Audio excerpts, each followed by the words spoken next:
he has achieved everything. And when they pass away, Lord Swaminarayan will come down and to collect them and take them to Akshardham. Now I invite you all to ask me any questions you like. I will answer each question giving reference to Vedic principles. I will prove to you all that Lord Swaminarayan is Almighty God Supreme and his Sampraday is Vedic. The scholars did not know what to ask. They all huddled in a small group together, discussing amongst themselves what question they should pose to Muktanand Swami.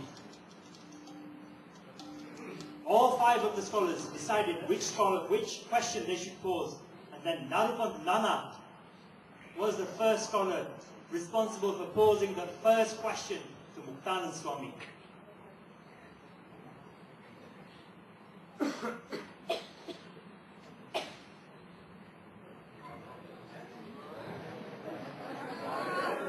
Narupanth Nana put forward the first question.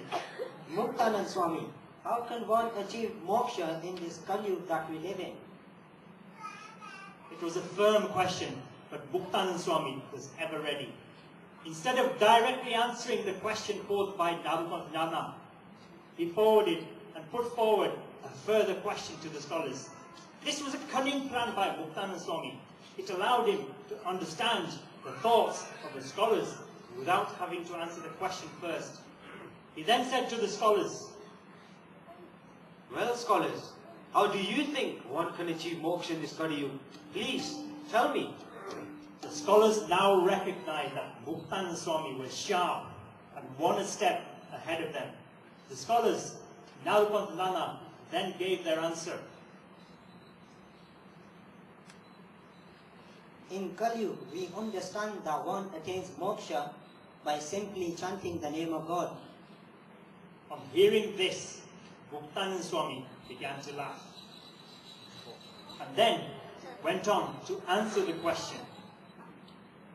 You are called great scholars, yet you are showing such weak knowledge.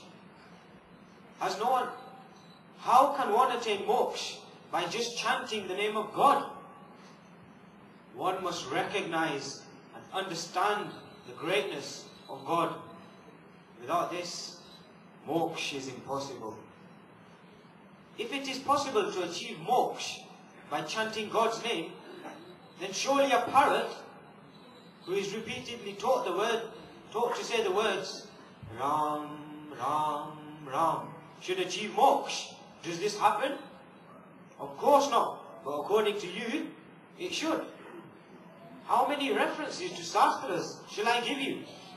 In the Veds, it is clearly stated that moksha cannot be achieved without the knowledge of God. The same is said in the Smriti and the Enajpad. If you are saying that you don't believe the Veds, then I'm afraid your views fall outside of the core foundations of Hinduism. And for that reason, you can all be called Gnostic. Let me give you one more example. If a person is hungry, he can't quash his hunger by simply chanting out loud, Ladu, Ladu, Ladu. He has to eat food. In the same way, if one does not recognize the divine form of Almighty God Supreme, then I'm afraid moksha is beyond him. Give me one example where a person has attained moksha by simply chanting the name of God. Muktanand Swami, have you forgotten what has been said in the Bhagavad? Ajamel attained moksha by simply chanting the name of God. At this point, the entire Sabha drew their breath. They thought that was it. The scholars would now defeat Muktanand Swami with only their first question. But how wrong they were. Muktanand Swami then replied to Narupanth Nana, You scholars don't even have the full knowledge of the Bhagavad, yet you are quoting from it. Why did Ajamel do tak for 12 years? Yes, I agree, he was saved from going to Jampuri. by simply chanting the name of God, but that did not give him ultimate salvation. Whilst doing tap for 12 years, he acquired Gnan of Almighty God Supreme. It was this, and only this, that ensured he achieved moksha. Now speak further, if you have any further doubts. On hearing this, the entire Sabha fell silent. The people present in the Sabha were knowledgeable, and they realized that Muktanand Swami had done something special. He had proved that Lord Swaminarayan was Almighty God Supreme. Where? In the great city of Baroda. There was a pause, and then Bhau Purani, the chairperson of the Sabha, rose to his feet. He was satisfied with Muktanand Swami's answer. He raised the bell he was holding, and he loudly chanted,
broken only after the first question. They were shell-shocked. There was an eerie silence in the Sabha, and nobody uttered a word. Then all of a sudden, Chandra Vaid got up and asked a further question to Muktanand Swami.